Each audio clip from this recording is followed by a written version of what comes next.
ரோகிணி சிட்டிக்கிட்ட இருந்து அந்த நகையை வாங்கிட்டு வராங்க. வரும்போது யோசிக்கிறாங்க, இதை எப்படியாவது அத்தை கிட்ட கொடுத்து அத்தை மனசை மாற்றிடணும் அப்படின்னு சொல்லிட்டு அந்த நகையை வீட்டுக்கு எடுத்துகிட்டு வராங்க.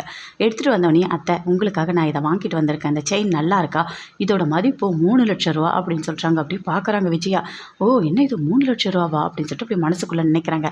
ஏய், உனக்கு ஏது இந்த நகை, அவ்வளோ பணம் உனக்கு ஏது அப்படின்னு கேட்குறாங்க.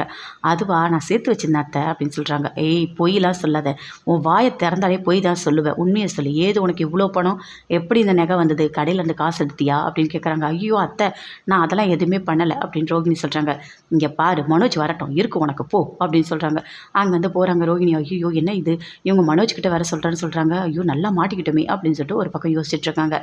முத்து அப்படி நின்றுட்டு இருக்காரு. மீனா வராங்க. என்னங்க ஏதோ ஒரு விஷயத்த யோசிச்சுட்டு இருக்கீங்க அப்படின்னு கேட்குறாங்க.